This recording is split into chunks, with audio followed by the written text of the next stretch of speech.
Hello, everyone, and welcome to the Covenant Cast. I'm Zach. And I'm Steven. And I'm Jonathan. And today we're going to answer the question, are tournaments good for tabletop?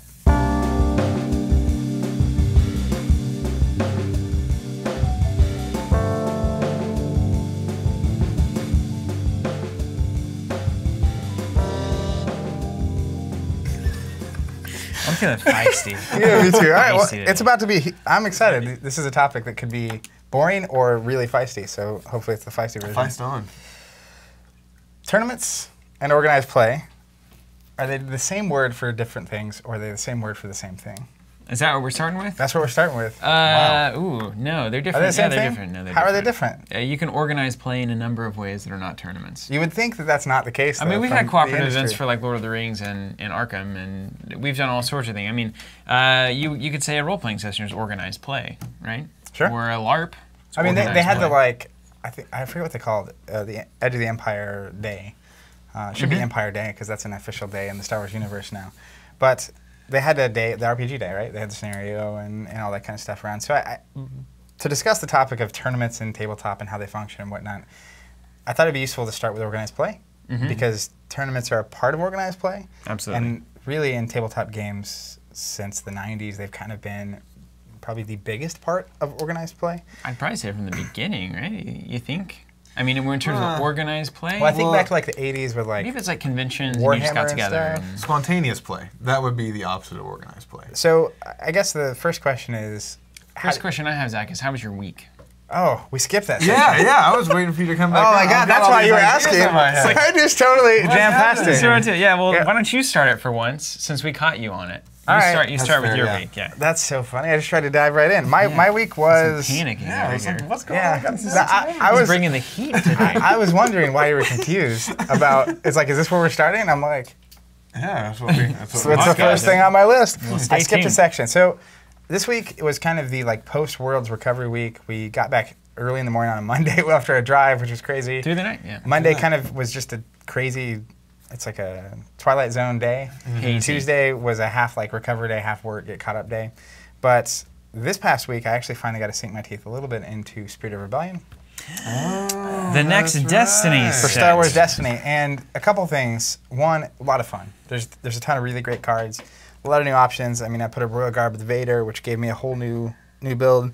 You have Baby Vader, which can pair with a lot of things. So really just exploring all sorts of wild things. The two most notable things from that experience, though, are Vibro Knife and Ray is insanity. Just, I think I mentioned it last week. I had some games during the week against Tim, and it was just like, whoa. And then the same this weekend, where it's like, there's just moments where, mainly playing against my friend Matt, and we go back and forth and have this epic game going. And then it's like, all of a sudden, out of nowhere, one of us just gets 10 damage ahead.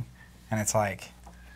Yeah, exactly, yeah. So, and the other, like, surprisingly... I hadn't really considered it. Again, we were getting ready for Worlds, so I was just not paying attention to the set and the spoilers and stuff. But Imperial Inspection, I don't know what to say about that card at this point. All I know is I see it a lot on my Facebook feed. Imperial Inspection? Yeah, just like I'm scrolling along, baby pictures. Yeah, so effectively it's an upgrade that anytime you roll the Disrupt, you can choose one of your opponent's upgrades that costs 2 or less and put it back in their hand. Yeah. So if they've already rolled the die in, the die goes away, it's die control. They've spent the money on it, so now it's a waste of money. And I'm currently working through as well my blog about my Worlds performance in the deck and why I was on the deck. But that is really super closely tied to my theory about lower upgrade counts and just a very different style of playing the game, I think. So in doing that, it makes me even want to go harder into that, which is like, I'm gonna not have to rely on upgrades at all, because this is a zero-cost thing you put in play. If you roll this thing, go for it.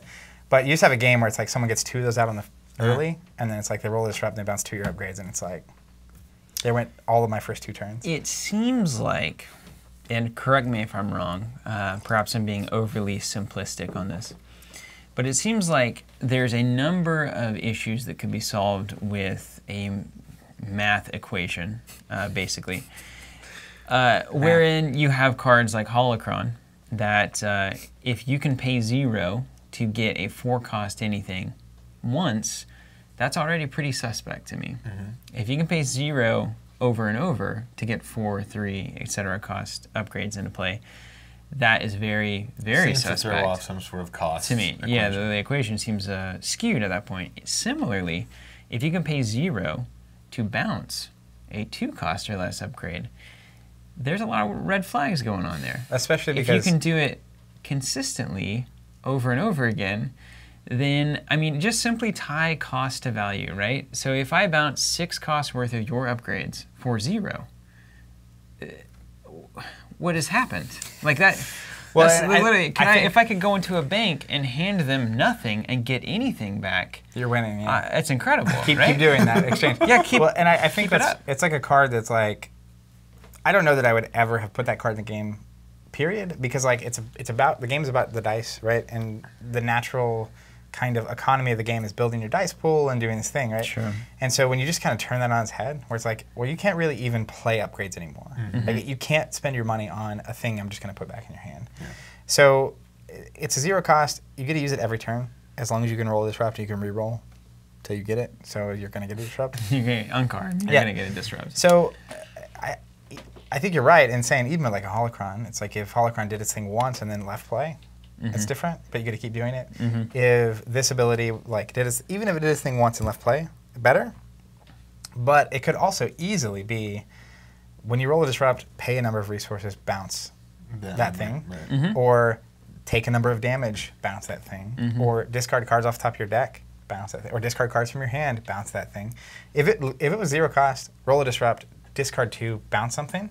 Yeah. Still incredible and worth Even playing. if you had to cash in the disrupt die or something, right? Even if you lose the die, yeah. Because now you have this overly synergistic interaction where you are able to bounce a thing just for rolling a disrupt. And I have the thing to and stop then you from doing get it to again. crank the resources to nothing. Yeah, now you So, get it. I haven't Yeah. really put all that But this is, together. but I know that it's seems- possible to do this correctly because you look at local Garrison, which we have played around with a bunch. tried to make work. And it's fantastic. I mean, it's perfectly balanced because I'm paying 3 to take 3 resources away from you over 3 turns. Because usually that's about as long as it takes for that card to pay off or not. So it's more or less balanced. It's just changing the curve of a deck rather than changing the efficiency or effectiveness of a deck.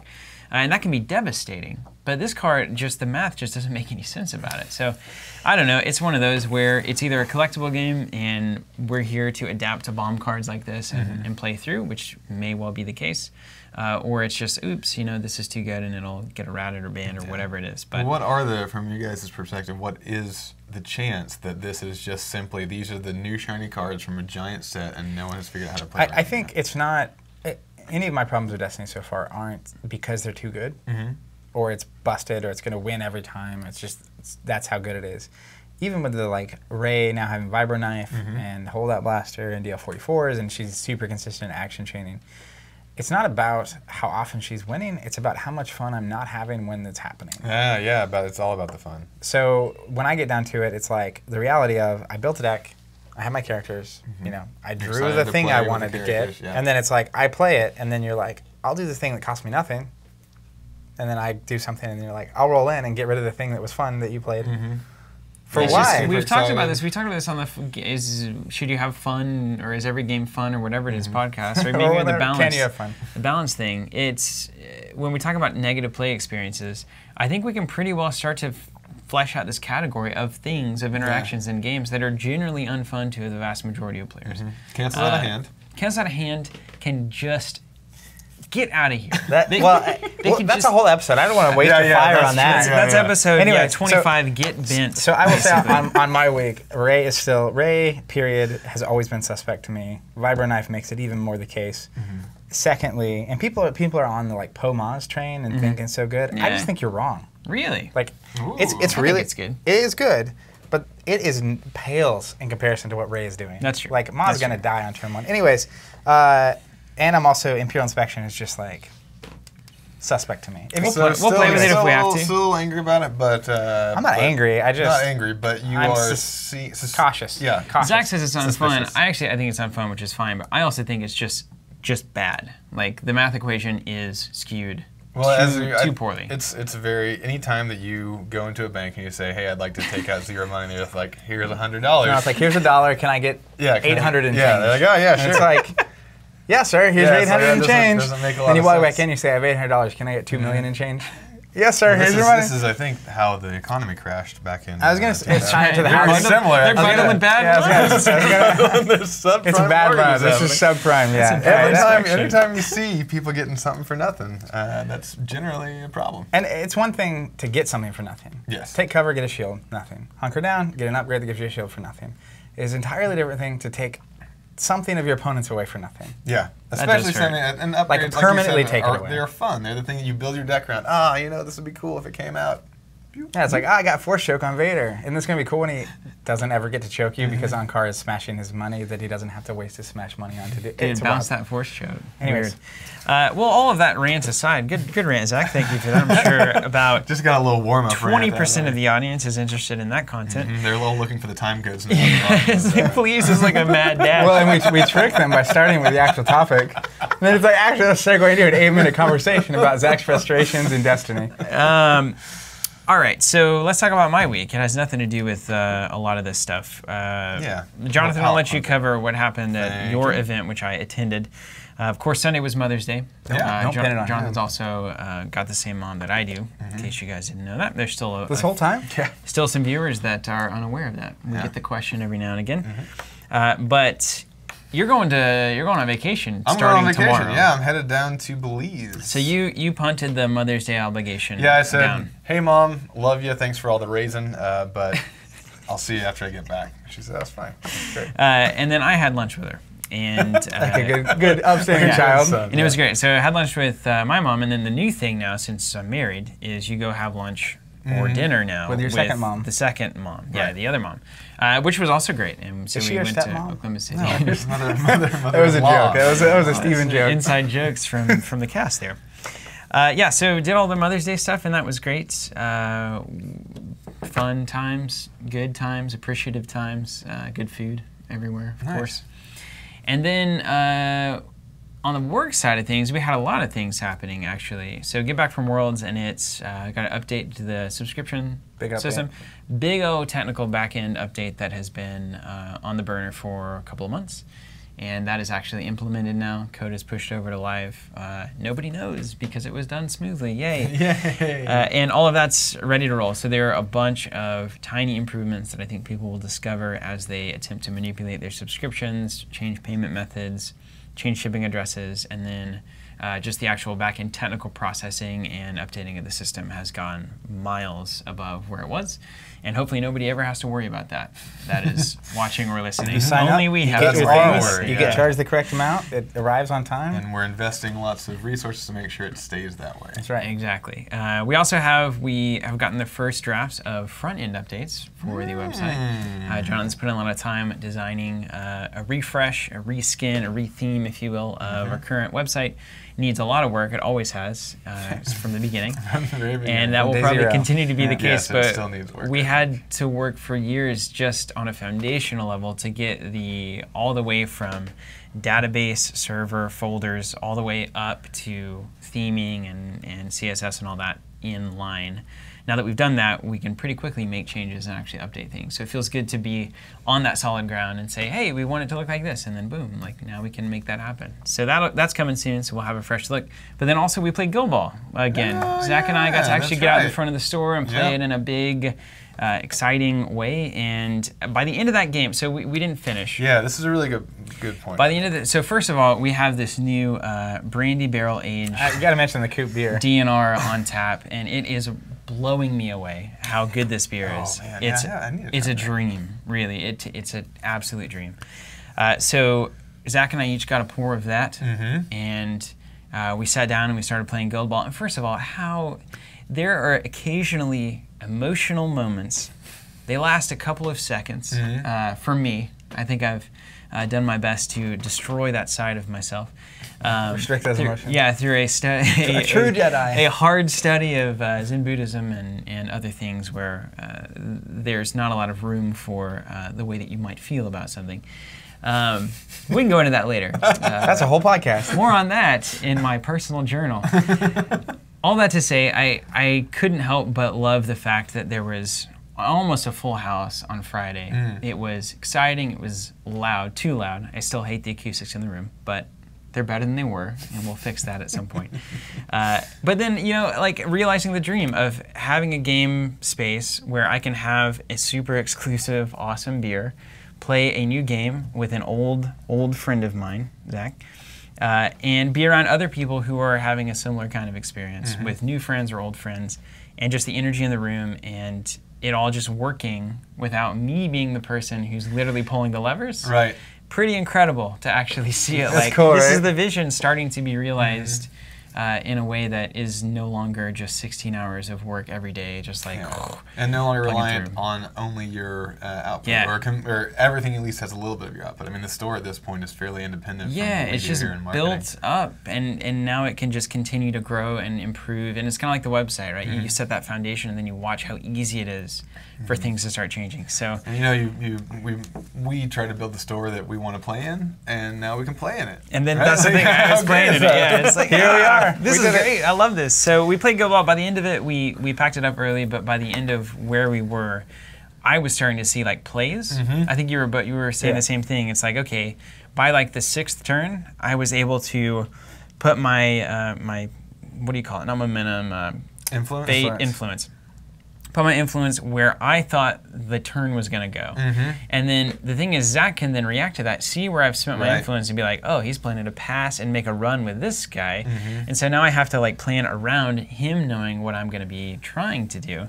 And there was just a lot of chaos. There was just tackling, balls The ball's scattering flying everywhere, missed passes, intentionally missed passes to try to get the ball advanced down the field. Interesting. I had a couple of moments where if I had had like a momentum or two, I could have made some insane runs. Like just, you start to see it where I can pass, I can then take an immediate action to do like a With dodge momentum, to yeah. move forward. Then I can take my move, so I could dodge out of melee with the two guys that Zach was blocking me with, and then move forward. It's just like, all that stuff is really incredible, and it almost worked, but then he got an opportunity attack, hit the knockdown, and that scattered the ball away, right? So it He's feels like trying to dodge by with the ball, and I just knock him down. it feels very much like football / soccer, and I appreciate that so much about Yeah. the game so far. I was worried that it would be all about just fighting and the ball would be a gimmick, but like You don't all I have to want to fight, do is honestly. score goals. Yeah, I just yeah, want to yeah. score goals in that game. So that's really That was cool. My experience with Go Ball was very similar. Zach and I played, actually after you and I played, but about halfway through our game, it's like, oh, I see now. Yeah. Like I wasn't understanding whenever, like, the first couple rounds, and my assumption is other people who are playing will have the same feeling.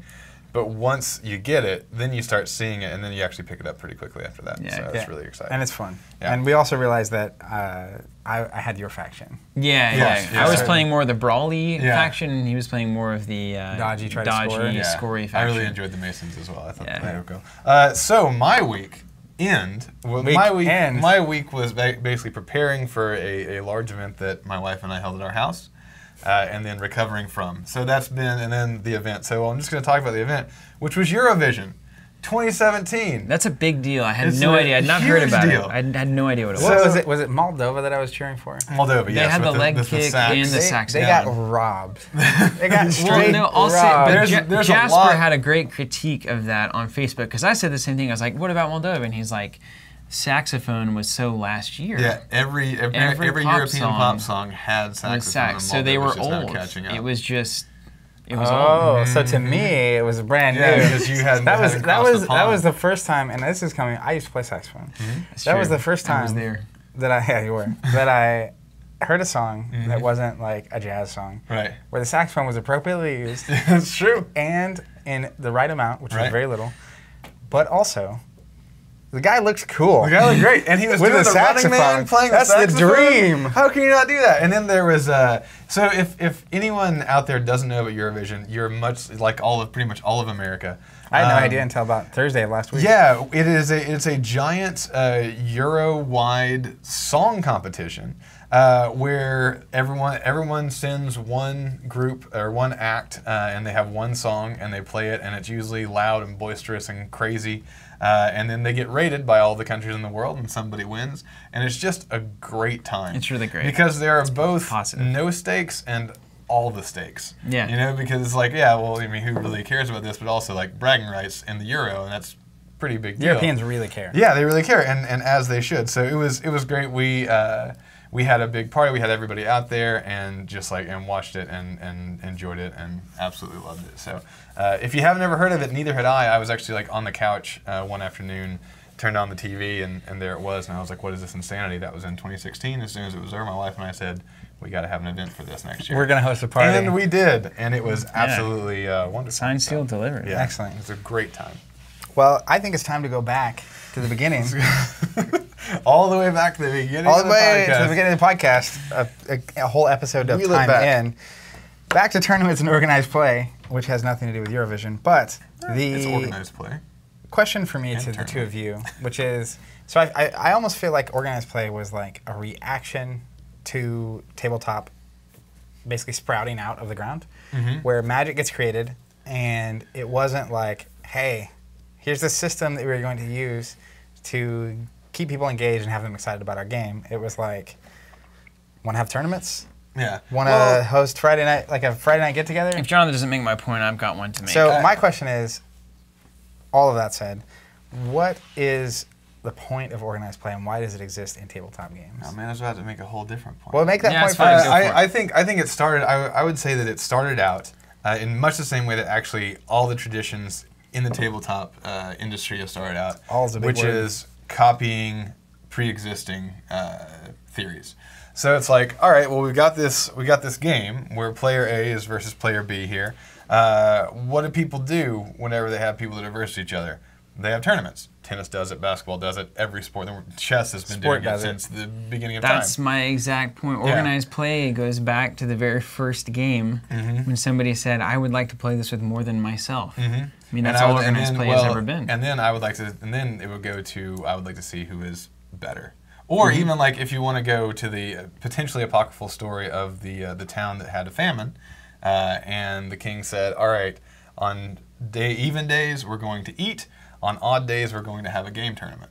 And that helped people not think about how hungry they were. I mean, even back then, any sort of organized play is just like, I want to play against somebody and I don't want to have to think about it. Well, I don't have to like choose, right? now that we're on that level, I didn't go this direction at all in my brain. But even thinking back to like the Olympic Games, right, where part of organized gameplay, organized play, as it were, is about this competition or this showing of skills, right, to the world or to whatever group and participating, whatever it is. You may be an Olympic bowler at this point, and it's like you get to go bowl with other people of your skill level. So, are you saying that like the point of organized play is explicitly bringing people together to compete at a game? No, I wouldn't say that. But I would say the point. What I'm saying is that tournaments definitely came, I would say, from the sports world, the competitive world, and just like we've seen with the way gameplay videos started out, just like the way Star City Games handles Magic tournaments, it's all importing all of these ideas from a completely different industry and then trying to make it fit. And I think that's sort of, sometimes you gotta rub up against the edges of what you can do. I mean, I think it's hard. I think it'd be hard to make the case that it's a completely different industry, right? Because we're in the sphere of games. Yeah.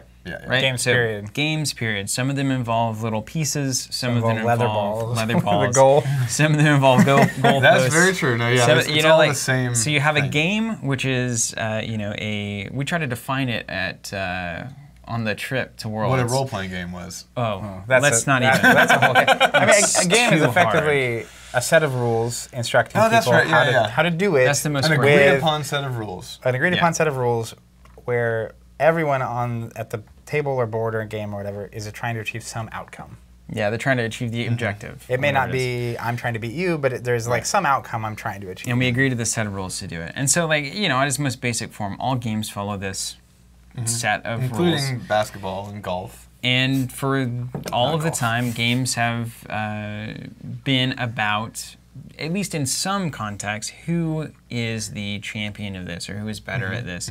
We're going to compete at this game. We're all going to use the same set of rules and see who can use them the best to win, kind of a thing. Now, here's the other part of this, though, is that I bring volleyball to the table as an example of a game that is competitive and that you do compete at. But when I think about organized play for volleyball, like in college and here recently when we call up friends and say, hey, let's go play volleyball, we will split into teams and play games against each other.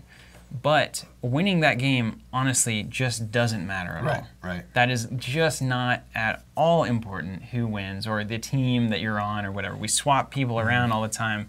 Everybody's just there to have a good time playing volleyball, getting some exercise, and just Enjoying being physical. game. And just enjoying, And it's like, oh, that was a great play, other team. Like, don't care at all that you're beating me, right? It's that kind of a thing. So there is, and I think we've kind of been on the edges of this in a lot of discussions, including that Netrunner discussion video.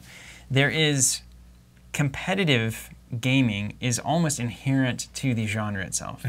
Like, if you have a set of rules that has an outcome that people are trying to achieve at the same time, and only one of them can be successful, you're going to have to compete. So you have to have a competitive nature to this. But there's a psychology to it also.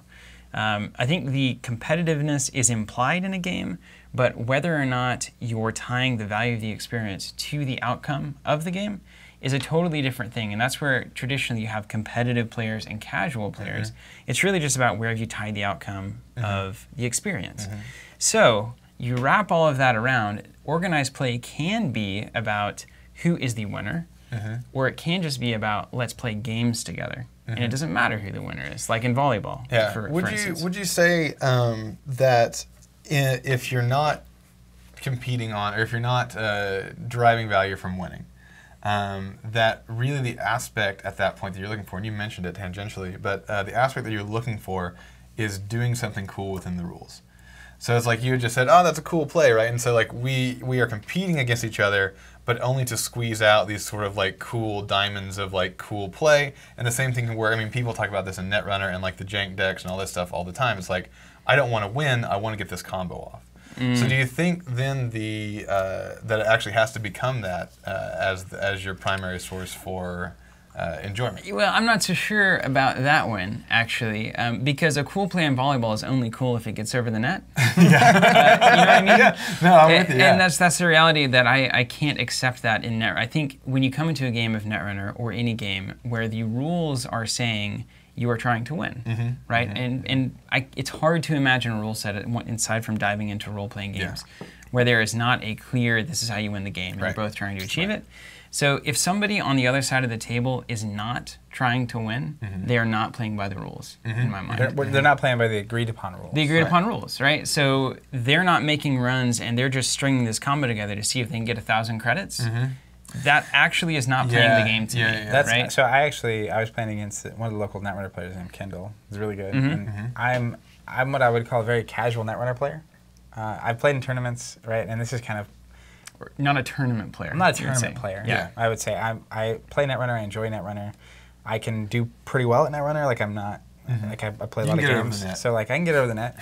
But I was playing against Kendall, and he's got his stealth credit deck. And I mention this a lot, but it's just like I look over and he's just got like 15, 20 cards on his board, and it's just like I'm the corp, and I have a server with my ice and I protect my deck, and he makes run on my deck, and all my ice are rezzed and up, and I'm just like I look at him and I'm just like, can you get in? Yeah. Like you just tell me how much credits you have to spend. I'll trust you. But the key thing about that situation is that Kendall was putting this awesome thing together to make runs and score and win. Right? Like you could basically get over the net. Yeah, right? But if you were only doing that to try to get victory conditions. if he were only doing that to get all of his cards in his deck on the board, to like make a point, it's no longer valid. No, that's a different story. And I think there really is some. That's why I brought it up now twice. But about getting it over, so you're still achieving the objective, even if that objective isn't winning. You can just do it in the coolest way possible. Yeah, Knowing that it might be a little less efficient or it might be a little bit harder to pull off, but when it happens, it's great, but you still have to pull it off in the truest sense of the word. Yeah, it has to have some amount of success in the game. Within the objectives that have been agreed upon. Well, I want to talk about, for a second, we're kind of... we are. We're getting, no, it's fine. Okay. We're tangentially talking about a topic, which is why people go to tournaments in the first place. Yeah, that's a really great segue. And I think this is kind of when I'm looking at organized play and tournaments, is this idea that like you have tournaments all the way from like a local level, right here at the store in Tulsa, to World Championships, which we just went to, right? Potentially the highest level of tournament. And at each of these levels, you have players, a lot of different kinds of people that play these games and the reasons that they're there. We're all agreeing that we're there to win, but there's a difference between we agree that we're both trying to win, right, in Netrunner, and I'm trying to score points. Like I remember I played a Netrunner regional and I made top 8 somehow. Like I remember first round I'm the 8th seed playing the thing, and it's like my deck I was playing like kill. It was like Indian kill or whatever. Yeah. And it was like, yeah, it's like my, Got it. it's like my odds of winning this tournament are like super low. I'm just happy to be here, but like I wasn't there to win the tournament, but every time I played the game, I was there to try to win the game. And so I think there's this one key separation to make is, and we can talk about different reasons people are at tournaments, because you played in tournaments too, and I would say you played in that same Netrunner tournament actually. Oh. And Tons of great examples here. yeah, and I don't think that you were. I didn't enter expecting to win the tournament, but I also never played a single game not trying to win the game. That's definitely a key thing to understand. I think we need to revisit. We'll have to do this sometime. We'll have to actually lock down definitions and change this competitive, casual tournament. Yeah, I like the dialogue, tournament kind player of thing. idea. But there's a number of, I've met people who said, my goal in this tournament is to win a game, and every game that they play, they're trying to win, right? My goal in this tournament is to go 3-3, just to break even, and every game they're trying to win. My goal for Worlds was to make second day, and every single game I was trying to win, right? You see that you see the thing here. Yeah. That there is a number of ways to tie the value of the experience to an outcome, and it's the outcome that you're tying yourself to that determines what kind of player you are in the tournament scene, right? I would actually go as low as my goal is to win the exchange.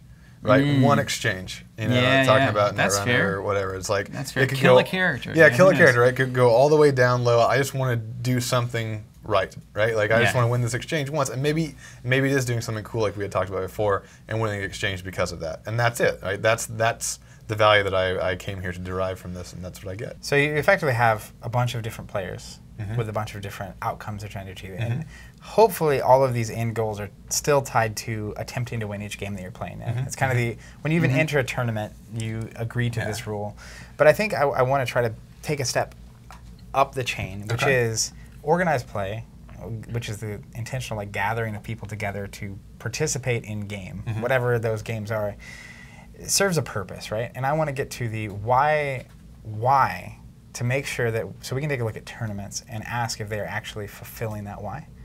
What is the point of organized play? Why all the tournaments? Why Worlds? Why local leagues and tournaments and everything? And I think it's important that we divorce tournaments from organized play, even though that is the most common association. Right. Because as we've established, getting people together to compete with one another to win a game doesn't have to occur in any kind of structured tournament format. We have casual nights at the store all the time. I'm sitting there, on a Tuesday night, and somebody comes in and says, "Do you want to play a game of Netrunner?"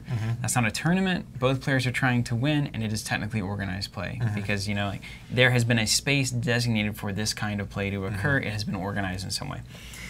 So all of these variations on organized play, you ask, what is the goal, right? What is the point? I think the one thing that we've realized, and spoiler alert, if you're about to start a retail store, this is the one thing that took us many years to learn, so you can just skip all of the struggle, is that the number one thing that players are looking for all of the time is other people to play the game with. Doesn't matter when, where, how, or people are willing to, it really doesn't matter a whole lot past that. That's why you have people who don't care about winning a tournament entering a tournament, right? It doesn't matter what the outcome is. It's, I'm just looking for other people with this shared interest to play this game that I also care about, that I have spent time thinking about and pouring myself into. And everybody's on that same page. So the only way that you can fail as a gaming space is not giving players other people to play with. And so that's where it becomes a bit of a kind of snowball down the mountain in either direction whenever things start to go really poorly or whenever things start to go really well. And this is the same with like any kind of really personal recreation. It could be like bars, it could be a restaurant. It doesn't even really matter what it is, but if you start taking a tumble for the worse, that means you're going to have less players. And that means that the players you do have are going to be less fulfilled, and then they're probably not going to come, and then the whole thing is over. On the opposite, though, if you start to provide people with a place where they know that they can have players to play a game with, then they'll come more often, which means they will accomplish the objective of having more players to play with, and it starts to snowball in the other direction, right? So people want to be where the people are that have that shared interest and they want to play with. And I think that organized play has traditionally been a way for a game producer and a local store to kind of incentivize players to show up for that purpose. Right. Because that's the underlying thing, is if we can incentivize players to come, whether it's a fancy prize or a prestige kind of thing, or simply just an organization where there's a guarantee of players, then that will get the players, and then that will get more players, and then that will get more players, more players, more players. Well, and I think my next question really is, why do you think tournaments, and you're kind of going to it, but why are tournaments such a common tool for organized play? And part of it for me is the reality of, if you look at all the different reasons people play these games and why they're showing up and why they play in general, there's one need that is across the board, which is, like you said, everyone is looking for someone to play with. That's right. So a tournament, a minimum provides people to play with. Why you're there, right? If it's to win the big prize, like you can't win the prize without the event, so there's that. To show that you're the greatest there ever was or ever will be, to test your skills, to see new decks, to try to achieve your little combo, to do whatever, you need other players. And so a tournament is a very known quantity by the world, that there will be people there playing forever. Right? It's easy, right? But do you think, and I think this is kind of where the whole topic stemmed from, but there's also a lot of things that come with the word tournament that potentially don't serve the purpose, which is bringing people together to play games. Right. So what in your mind are some of those tournament things that we learned, and I think everyone has seen? I'll tell you one thing, as someone who is less on the competitive side of things and has entered tournaments, is that I don't necessarily look forward to the first, second, or maybe even third round. I look forward to the fourth round. After I've lost out and I'm with all the other people who are running the same sort of decks, doing the same kind of things as me. A lot more smiling. A lot more smiling, unless they've just been beaten down, and then that's a different story. But that's the downside of a tournament structure, I think, is that given these designations of players that we talked about earlier, it just takes a while to shake out everybody into their right categories. You put all the A, B, and C players on the same table, and it takes 4 games before all the C players are saying the C players B and A. So I think that's one of the big problems, is that you can get, if you're the right kind of person, if you're having the wrong kind of day, you can get discouraged before you're actually with the people that you should and want to be playing against. And I would say this: I think organized play has to recognize A, B, C, etc. as different categories of player that has nothing to do with how good they are in their category. Right. It doesn't mean you're an elite player just because you're an A. It simply means that you're trying to win the tournament. And you might never do it. You might lose every game, but you're here to win the tournament. And then there's B category. You're here to win a majority of your games. That's your or meal. You get to day 2. Right. That's your number one thing. You have C players, and you're just trying to win a single game, right? And so it's trying to get everybody in the right place to A, achieve their objective, or put them in a position to achieve their objective, and then B, make them give them a great time and a great amount of connection with people aside from those objectives. So I can come here wanting to win the tournament, but meantime, I'm going to have a conversation with somebody over here who I didn't know before I entered this tournament, right? And that has nothing really to do with whether I played them in the tournament or not. It's just that all these people are gathered together in a single place. So if you can appeal, and if an organized play structure can appeal to every category of player in terms of outcomes, then that's where it gets really fascinating. Now, how you actually do that, entirely exhausting. And that's why I think the tournament has reigned supreme, because it is the simplest and easiest way to achieve some level of categorization among player bases. Right? It may be slow, but at least it gets there. It's slow, and it has its own issues, and it has its baggage, and it has its preconceived notions. But it's so easy to run a tournament, right? So wins or losses pair together, wins or losses pair together, and then you're done. So it's very low maintenance. It's easy to understand for players. It's a well-established format since the beginning of time. So it's it's a brick in the organized play foundation, but you do have to wonder at this point, with games as they are, and especially with LCGs, and this kind of appeal to broader audiences, more diverse audiences, is it time to reconsider the tournament format as the standard for organized play? Should we talk about Friday Night Magic? Well, by the way, I have a couple examples to that, which Friday Night Magic is one. I think the other thing is I'm looking at board games, which have seen humongous just growth in number of people into board games and selling board games and buying board games. Almost no tournaments. Yeah. Like just almost none. And then you look at something like Friday Night Magic, which is not usually tournaments. There may be draft tournaments, but it is, again, very just let's get together and all play Magic on Friday. Yeah. It's solely there are players there. Yeah. That's all that it is. Yeah, and I think the misconception among players that I find most interesting is how much they tie the success of a game to the attendance at tournaments. Yeah. When I think that's just completely untrue. Even in Magic, which is the original ringleader of this whole movement, Sure, yeah. it's the success of that game is not because of how many people are attending the top tournaments or because of the cash prizes. Honestly, like they are on record, it's like the vast majority of the people that play that game play it very casually, that buy the product. It's like the top level players don't buy product, they win product. Yeah, right? And so it's this weird idea that like the tournaments are somehow, because the best example probably of this is Arkham, the card game. Cooperative, not even there's not even a winner, really. There's even together, there's never a winner. It's like it's not about winning, right? It's about achieving an outcome, but the outcome is not like winning. Like that's not the goal. The outcome is having a good time and telling a story, right? Like I think that's why everyone is there. But it is one of the most successful games I've ever seen. Like it's just they can't keep it in print. Yeah. And so that really makes me ask questions, and the industry's growing, board games are growing, all the different formats are growing.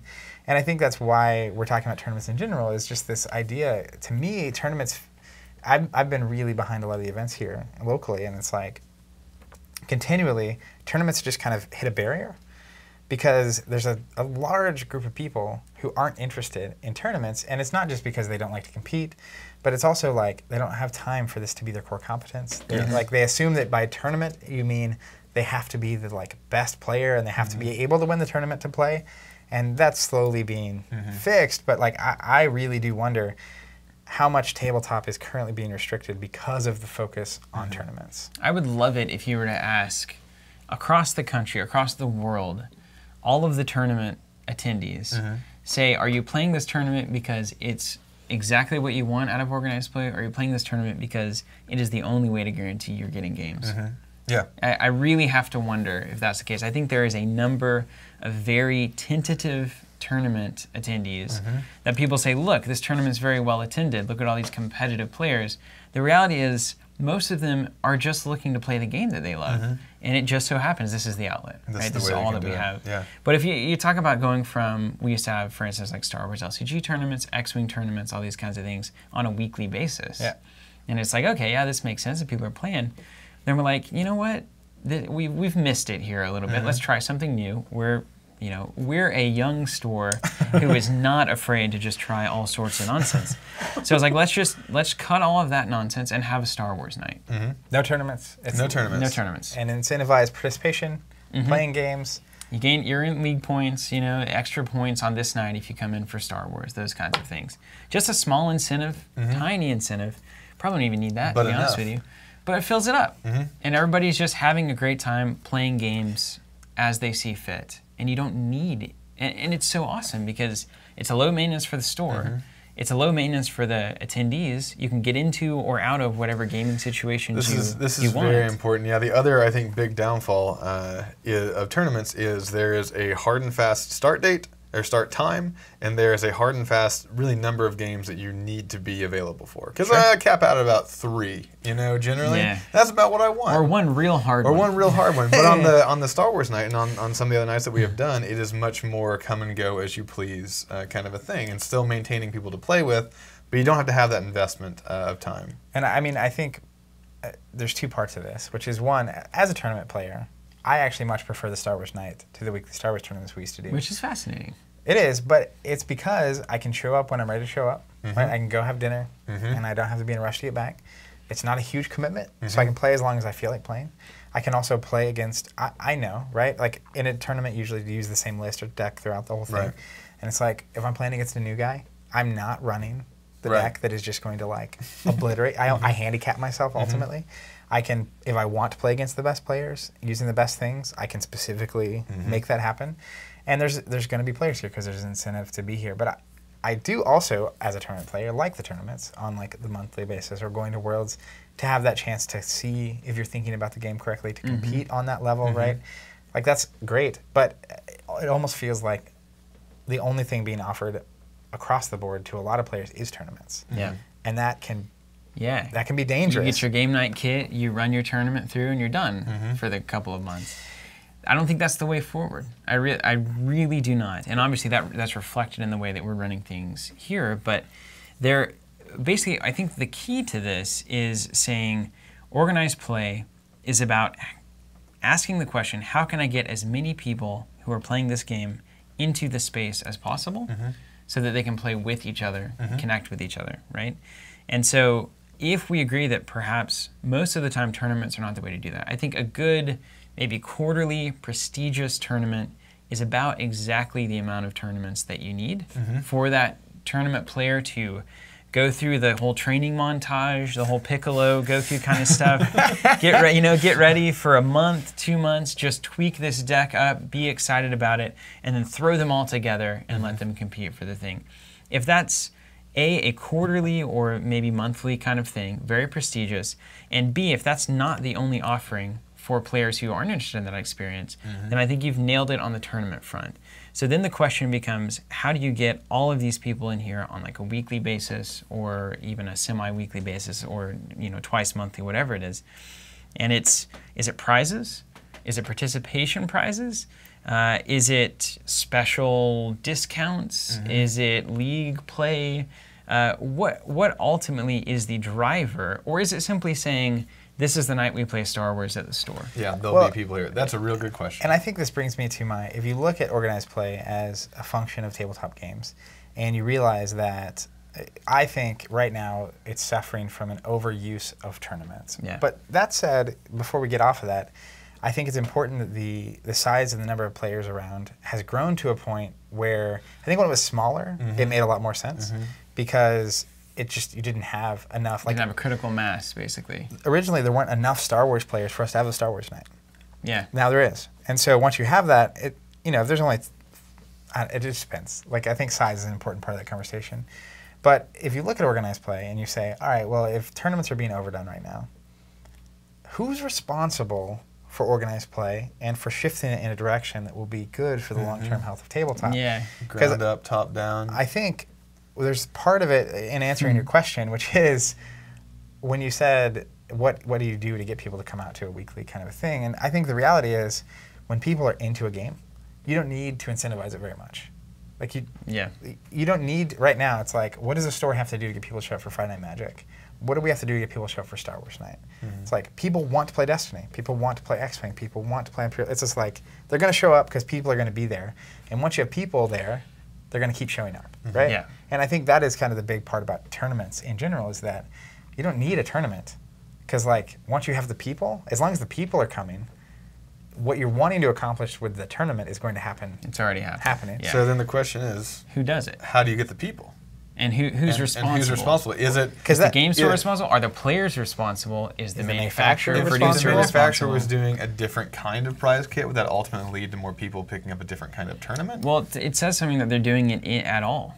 Yeah. Right? That this is an expected part of the exchange between a store and a producer is that you will provide me some way of attracting players to your property, right? To your game. Yeah. And that's actually quite fascinating. I'm It is, right? I'm trying to think of parallels where that is the case with products and retail sales and these kinds of things, where it's a special industry that we're in because it is people focused, but it's also product based, and it's very confusing.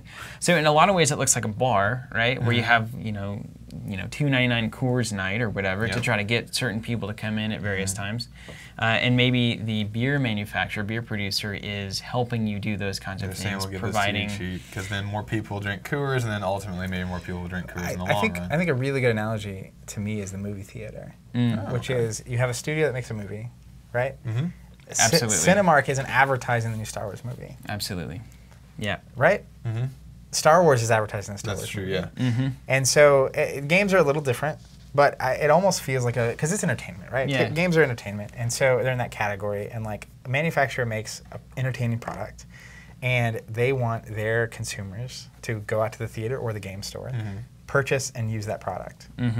So the marketing they're doing, it's almost marketing. It's like, we're going to incentivize, give you things to incentivize people to come to your store as a marketing effort. Yeah, and the fascinating thing is so that those players will make you money.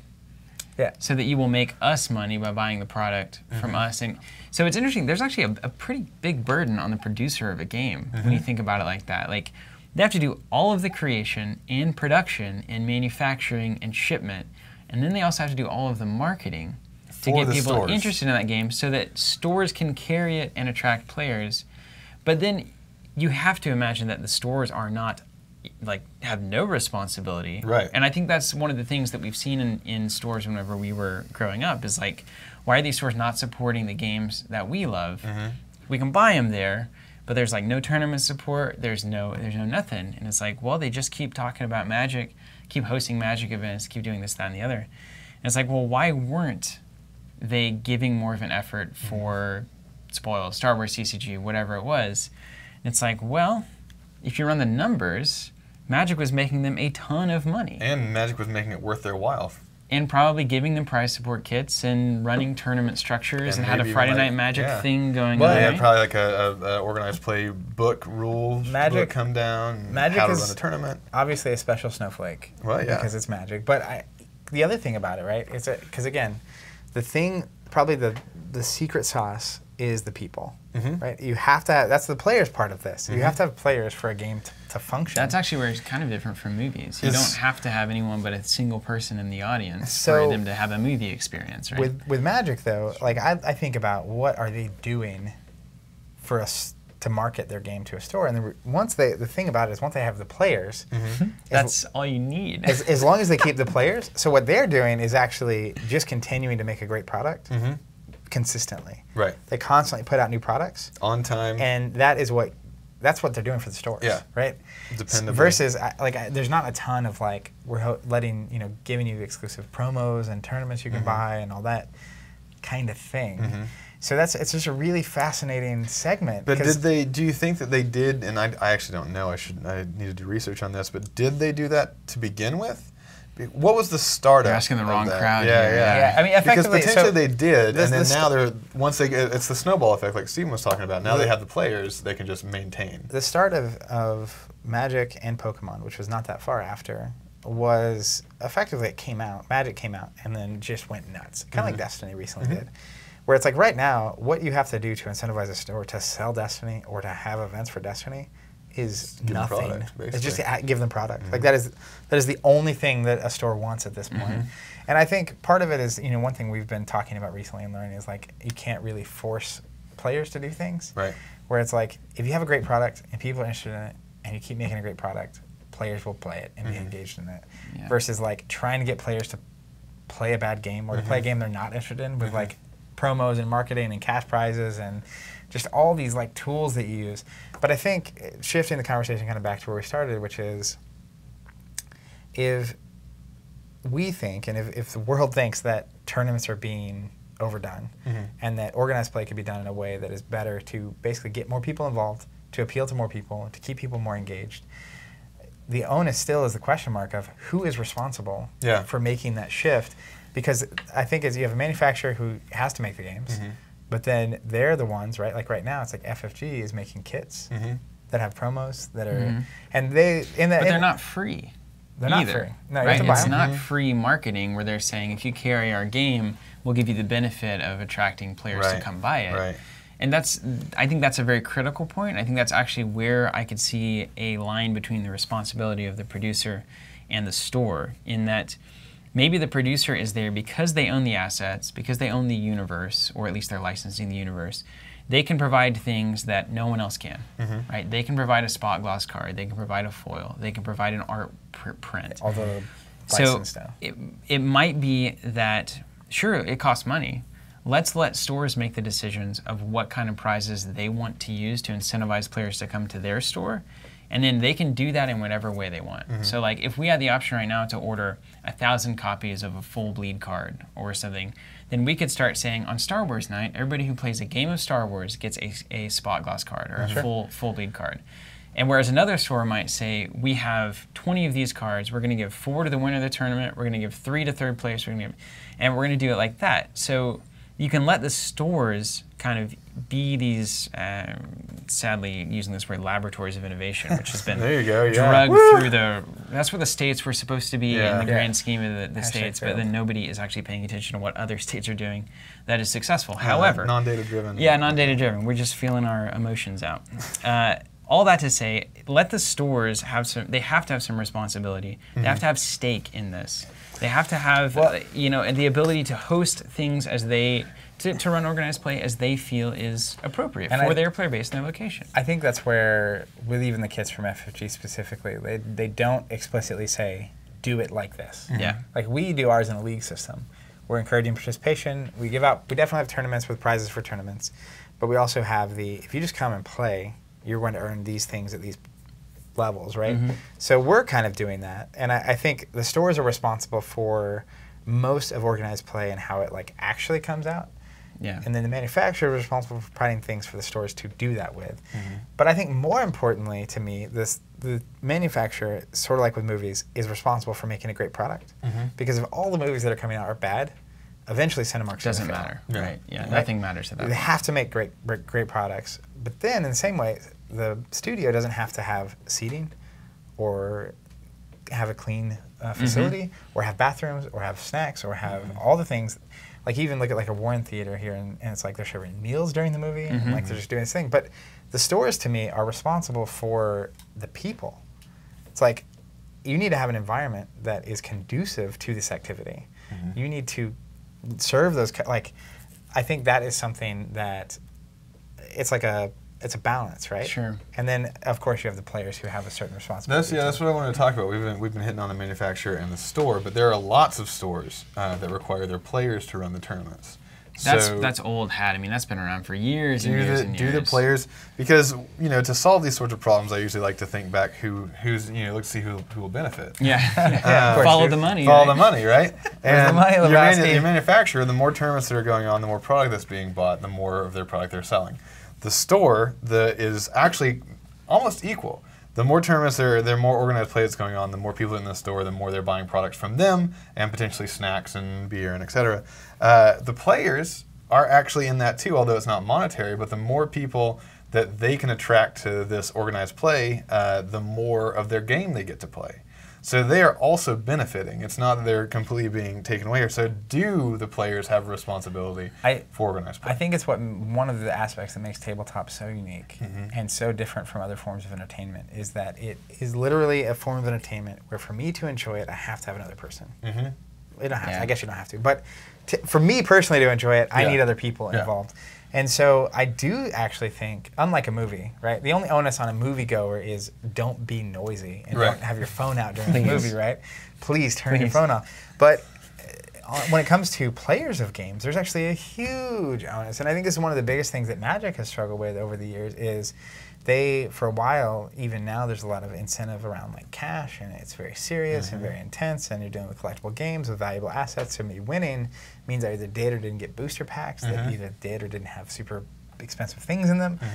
And so, but there's a lot of reputation there for people that are just not fun to play with. Outcomes, right? That are the outcomes, and so I think that's where it kind of all starts tying together in that, no matter how awesome, if we're in the store, we incentivize participation. So the kind of people that play and we sell certain games and we're focusing on certain things and we're effectively incentivizing certain activities. And if all of the players, though, were just jerks, it's it's going to be, it doesn't matter what we do. The next player that walks in who has a bad experience because he was mean to the whole night is not coming back. Right. So I think there's actually a huge onus on the players ultimately to play the game. To play the game in a space where other people can watch and view and participate with them, but also just to be friendly and good people. And I mean, so on that note too, it's a shared responsibility because the store should enforce policies and culture that will not allow that kind of behavior, right? And the manufacturer probably has a responsibility as well because we don't necessarily ever see cash working out to make a great group of a community. Yeah, I wonder. prizes. I mean, I don't know. Like, do you have that in? I think of games like poker and like World Poker Tour and these kinds of things. And it's like, I don't know. It's like it can't be both. Like you either have to come into it saying this is gambling, and we're like competing for money, like legitimately. But you can't have this kind of like teeter-totter of look, it's a fun game and it's about meeting people and community, and then also give me the money kind of stuff. Like you can't. You just can't do both. That's no one shows up to poker for that. No. Like I'm not like let me make friends. Yeah. Like I'm taking your money, right? That's why I'm here to play That's poker. true. Yeah, everybody knows. But again, it's the agreed upon rules, Yeah. and I think that's where the thing about Magic, and probably why it unfortunately happened how it did, is that you had this merging of universes where you did have these huge cash prizes because there were these incentives and you're trying to get people to play and that kind of thing. Yeah. And you also had like the whole Friday Night Magic thing happening, which is way more chill and like people just hanging out. But then it's like, well, if I'm a tournament player trying to get ready, where am I going to go on a Friday night to like get ready? And it's like to Friday Night Magic, and then I go crush the guy. It's his first week, and then he decides to quit Magic because like. Yeah. Or you go to Gen Con, you really want to play, Magic, it's the game I like, and then you're stuck in this giant tournament with huge stakes. I mean, the second you're trying to win $10,000 doing anything, it gets serious. The minute it's like, well, if I don't win this tournament, I can't go to the doctor. Like, that puts different stakes on things. Jesus, that guy. Really quick. But all that to say, so there is certainly a weird triangle between the store, the producer, and the player. Yes, weirder than I think anywhere else. I think I haven't fully appreciated how interconnected it is, and I do still have an understanding of the store traditionally not taking on its role as strongly as it should be. I think the store is making the money off of these games and has a very direct responsibility to provide, really, step number one, do not put up barriers. So if somebody is going to enter your store and hate it because it's dirty, hate it because it's dark, because there's not a women's bathroom, or because the bathrooms aren't clean, like if you're doing things that are just stopping people from enjoying the hobby, then you need to clear that space first. Before we can even talk about doing above and beyond, like just make the space an enjoyable place to come play for people who are looking to do that, regardless of you're pulling them in or not. But then, like once you've done that, I don't think that's as far as the store has responsibility. I think then it's a question of how can I take whatever structure's in place from a producer and elevate that even further? How can I get more players knowing that I have a financial benefit to be gained by that, right? Or even really thinking about how can I customize this to my local community? Because the producers are producing now for a worldwide audience. But they can't cater to someone in a town of X many people. You can. You're on the ground, right? That's the whole idea. Yeah. Well, and that actually brings up a really different question for me that is potentially a whole different episode of the show. But this idea that, because we're assuming that a store is responsible for providing the place for the community. And I think there is definitely, in the 90s, that was way more of an expectation, is that the store is where you buy the thing. Yeah. And not necessarily where you play the thing.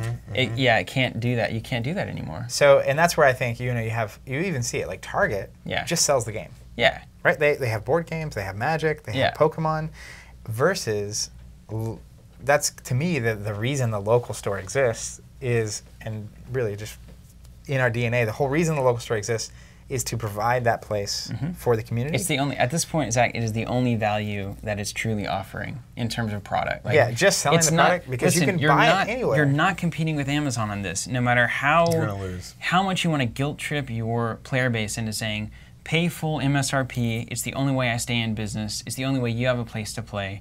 Like, you're missing the entire equation. You are about to fail as a business. Like, look at the landscape, right? You can't beat Amazon. When we came into this, that's the first thing that we said was, okay, so you can get the games at giant warehouse pricing, anywhere across the world, free shipping. We can't compete with that. So it should be very obvious at that point that the way you can compete is by doing the thing that Amazon cannot. And what can Amazon not do is they cannot get 60 players in a single space in Tulsa, Oklahoma, right? So that has to be the focus of the space at this point. And you're right, I think it is an entirely different episode. But it's an assumption. But it does involve a lot of organized play. The way we were talking about it was assuming that responsibility in the store. And I do think that that's probably its whole episode about potentially the different roles It of has manufacturing changed, yeah. and the store and the players, and we can dive into that further, which we will. But I guess to kind of give some final thoughts here from both of you, my general sentiment on tournaments and tabletop is that they are a form of organized play that has been beat to death, and Even though we love it. I absolutely love it. The thing is, I'm not throwing the baby out with the bathwater. Yeah, it's not dead. It's an arm. I just think that it is a crutch for a lot of even players that organize events and stores that have been organizing communities. That is just, it's going to reach a barrier, a cap, and at some point, like if we want tabletop to continue growing and to be this amazingly awesome, huge community of great people, it's going to have to change. And I'm pretty convinced that it's not the manufacturer that is going to make the change. It's the players and the stores that are going to make the change. Totally agree. And I think the players are already ready. You see this with Arkham. You see it with Fellowship Nights. But I think or the spaces, we should say. And that's why we're here, right? That's why we're doing what we do. But it just feels like tournaments at this point are starting to keep people out instead of bring people in. That's true. That's a really good way to put it. And that's why I'm questioning whether or not they're actually at this. It got us where we're at, but I'm not sure that they're as good for tabletop as they once were. We need to find it. We need to explore new mediums. And I think Leagues, that's really exciting. I think. I mean, as I often say, like if we're having this conversation, someone else is also having this conversation. Many people. I'm interested to see what happens when other people start innovating all around the globe. And there is an answer, and there are probably multiple answers, and that's really exciting. And it's already happening, surely, right? I mean, we just got to keep our eyes open now and hope that we can contribute. And I will also say that if you're a player and you're having to host all these tournaments for your store, you need to ask them for a paycheck, because that is ridiculous. That has always been the most for a W-4. ridiculous thing. And I mean, crazy. that said, though, I will mention, just to caveat that for you before we go on to questions You mean and I answers was perhaps a bit hyperbolic?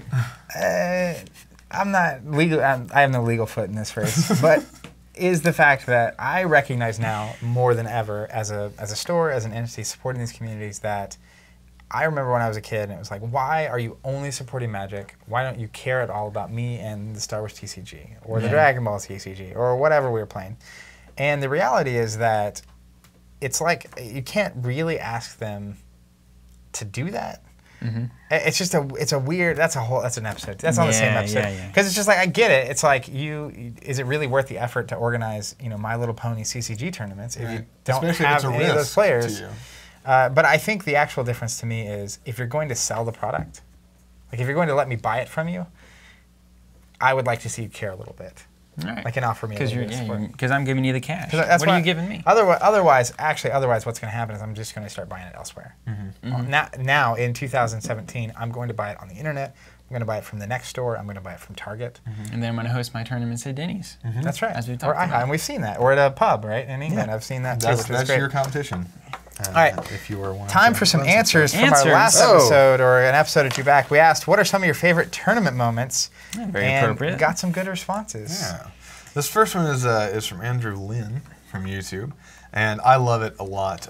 We were actually talking about this earlier today, but I'll go into that later. He said, played X-Wing in a store last weekend. One guy showed up with 3 kids. Oldest one was maybe 15.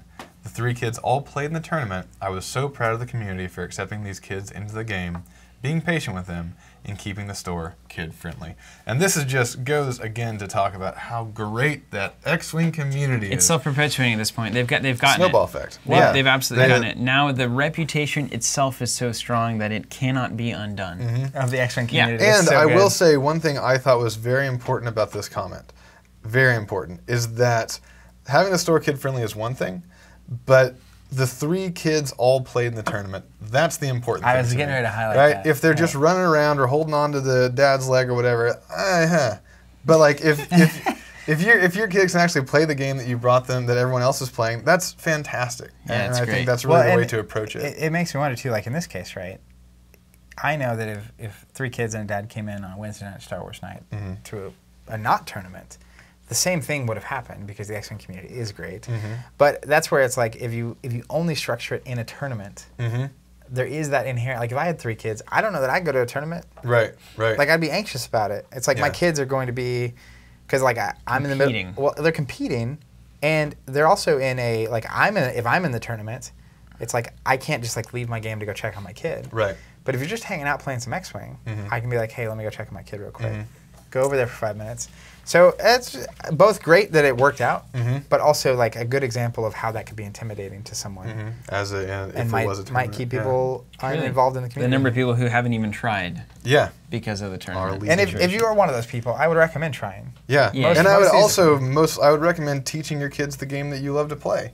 I mean, we've grown up with innumerable people who have done this. Their kids turn out fantastic because they have a strategic mind now. And they understand Is that a numbers. self-compliment? No, I haven't taught I thought any. you said that you grew up playing John, you can games. tell John we grew up role playing. If that tells you. Yeah, That says everything, No actually. numbers there. But you see these, and again, I don't want to start naming names because I won't be able to stop. But like, Yeah, don't do it's very good for the kids. It's very good for the bonding know of who the you're parents. talking about. Yeah, it's Yeah, that's very cool. good for everything, and I love it. I love it. Let's go to our second answer here. Favorite tournament moments. Love this one from Philip Here we go. Rowland, YouTube. Philip has a long history with us. Was a web developer for us for many years. Friend from Good growing friend up, of played ours. games with us. Was really around in the OG days whenever Zach and I were first playing games. He was a part of that crew that was doing it, playing all the games with us.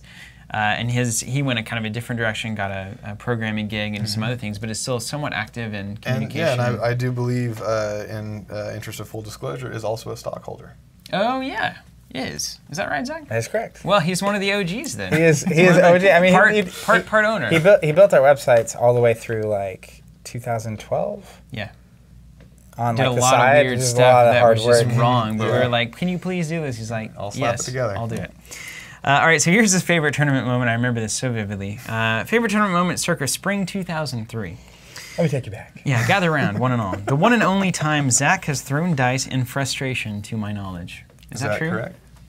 Yeah. Probably not the only that's time. a Yeah, no so comment look. correct. Yeah. Zach has definitely given us no comment. Shortly face before on. beating me out of a top 4 finish, which would have sent me to Gen Con. Oh my, this has got some stakes. We were playing the Star Wars TCG. For those that don't know, you're trying to control 3 battlefields. You're attacking and you're rolling dice. Lots of 4s or dice. higher are hits. 6s are critical hits.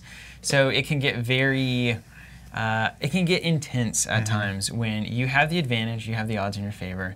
You roll what might be the winning roll of the game, only to hit 1s and 2s, and then it's like How many dice are we talking about rolling? up to 5, 6, 12, I mean, 16. No, I remember that Mace went out 8 or 9 dice. Yeah. Okay. It can happen. We were playing Star Wars TCG in a qualifying tournament in Tulsa, for the World Championships. So to play at Worlds, you had to win. You had to Get get the top 4 at invite. one of these invites. Yeah. For those unaware, the game involved rolling dice for damage, and Zach's dice were not cooperating. He rolled terribly for several key moments, and although he eventually won, there was one roll that broke him, and he instantly grabbed the dice and chucked them to the side. I remember hearing them pinging off nearby shelves, followed by dead silence as everyone turned to look. The oh crap look on Zach's face will be forever remembered by me. Because it's the kind of thing that happens spontaneously, and then you're like, oh my gosh. Yeah, I went too far. I've lost it. Sorry, Zach, had to bring up the time you kept me from Gen Con. Yeah, well, Thank you, Philip. since growing out of my 15-year-old shell, I have since gained more control over my emotions. But yes, there were Control. You must learn control. control. There were 4 or 5 moments because if you roll 1, 2, or 3, it just doesn't. None of those dice get through. And I just roll like 8 or 9 dice. I'm ahead, and it's the last part of the tournament, and it's like you're trying to qualify for Worlds, and it's just you roll 8, and they're all 1s, 2s, and 3s. And it's like, all right, I can be fine with that. And then next turn, same thing. And you're like, all right, I'm still ahead. Next turn, now I'm behind. And then the 4th time, now I'm really behind. These 8 dice, I never want to see them again. Yeah. And it was just Yeah. gone. And yeah. then Clack, as clack, soon clack, as clack, they clack, let go, clack, I was like, Ooh. Oh, no. and then I looked at, that's the face. I looked over and I'm like, and Philip's just laughing his face off. Because it was an auditory event as well, right? They clacked. Oh against yeah, the it was wall. clanging and It was clacking. enough to make everywhere. everybody turn. Yeah, Yeah, there imagine was display that of- silent gasp of a crowd that knows something has just happened. There's like 80 or 90 people there, and then there's just this display of products because we're at like a top table playing at the end. All the products are on display here. I just grab the dice and just like right into the products, and they just disappear inside the thing, Yeah. and then It's you like just hear, Plinko in there. and then the whole room just goes. Oops. Anyways, Let's work fun through these time. 2 questions All real right, quick. We're running hashtag long here. Ask Covenant. If you want us to answer your questions on the show, that's how you do it. You can use the Twitter, Facebook, Instagram. We'd love to answer your questions. First one comes from Sean O'Neill on YouTube. I'd be interested to know what cooperative board games you'd recommend to get current non-gamers interested in gaming. I started with Arkham Horror board game but it proved to just too complex. Ardmore is a complex board game, not the Yeah, LCG. yes. Still complex. So not even cooperative. I would be curious from you guys. I'll answer mine, but while I'm doing that, just board games that are good for getting people who aren't into games into games, I think qualify. And I'm sure you guys have those that you have a lot of friends. I that have you've a wild introduced. card suggestion for sure, So- and I don't even know if it's a good suggestion at all. Well, I'll may give as you my well opinion. start. So mine real Oh. quick are, I think that Mysterium is a pretty low-hanging, if you want everyone to play. You play as the ghost, Yep. and you have them play as the people, and just tell them there's no stakes. It doesn't matter if you mess up. Yeah. Just play. But I will say know your setup on that, because Mysterium does take a little That's bit to set why up. the person teaching and familiar needs to be Yeah, that you can person. teach super easy, but I also think that Resistance is actually a pretty good like low-hanging thing, and depending on your crowd, some people get what is the really name of the like angry spy about that. game?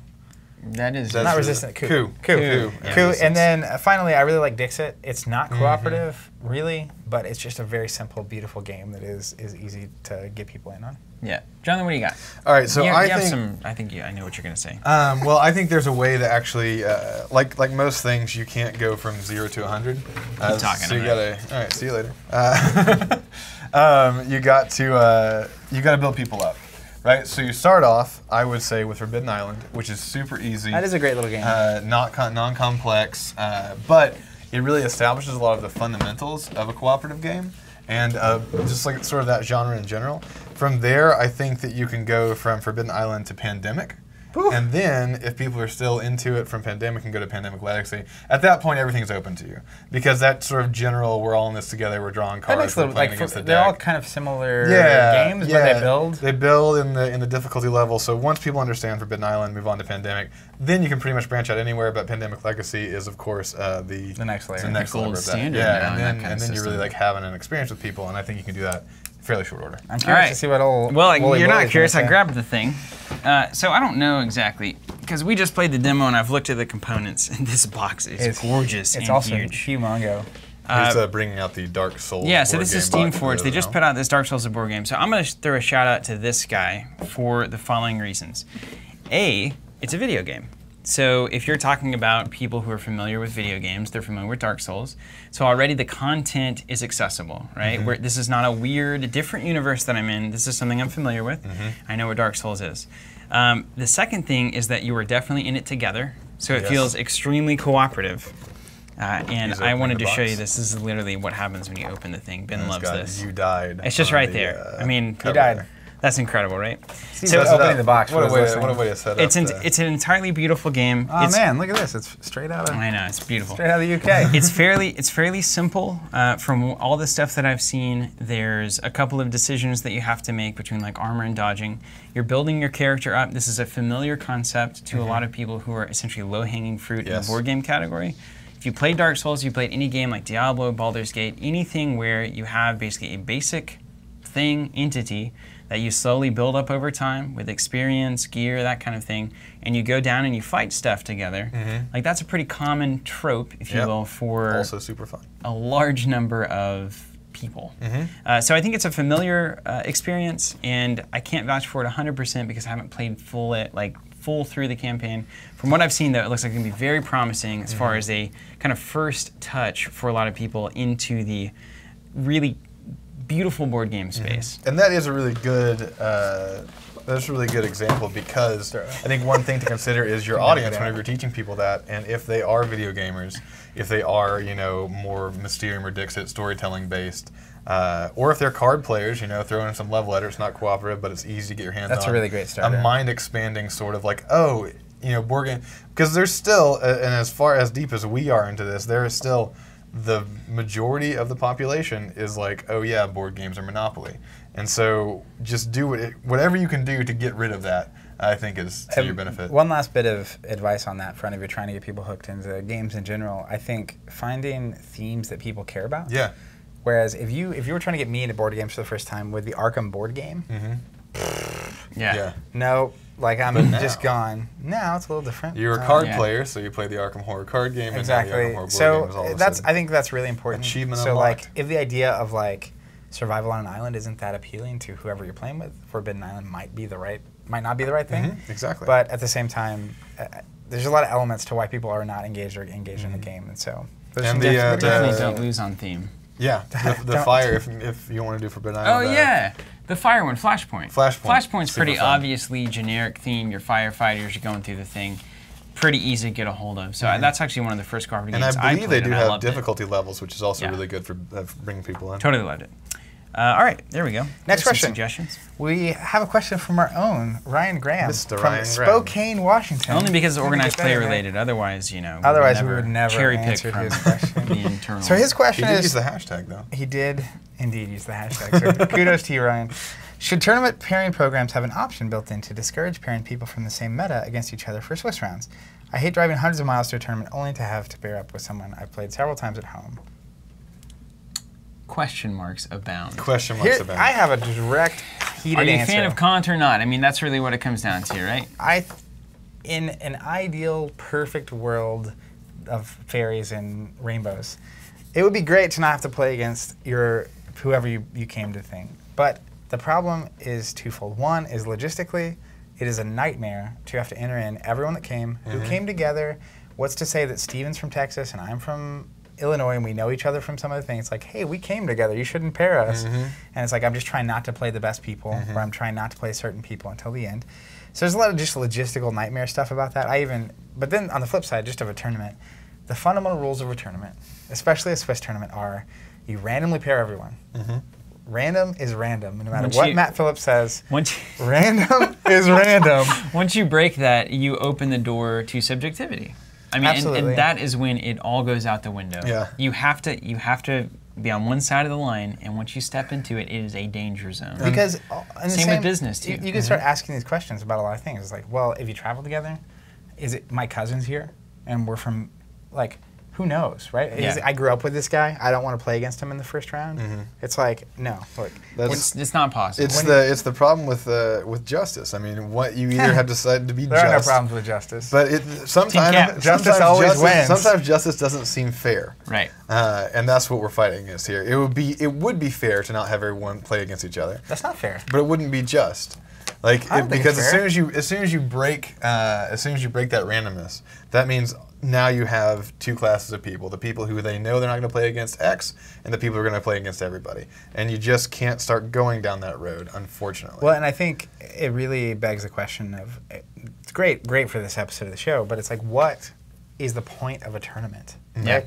And it's like, the point of a tournament is not to randomly pair you against people you don't normally play against and introduce you to a bunch of people. Now that'd be great in an organized play situation. Where you didn't have a tournament. But that's the whole point of a not tournament. Is it's like, play. I don't have to play against the guy I test all the time. I can play against whoever I want. Sounding better and better. Yeah. So Every I moment. think that's where it's like, yeah, you know, if we went to Worlds and Steve and I played in the first round of day 2, that would have been a bummer. Yeah. But at the same time, them's the beats. Yeah, that's what you sign up for. That's just what it is. All right. Random is random. Again, use the hashtag AskCovenant. We'll answer your questions right here on the show. And if you're still listening, answer this question for us in the comments on the video or I love this question. on social media, which is, if you were in charge of organized play, what would you do differently? Until next time, guys, keep playing.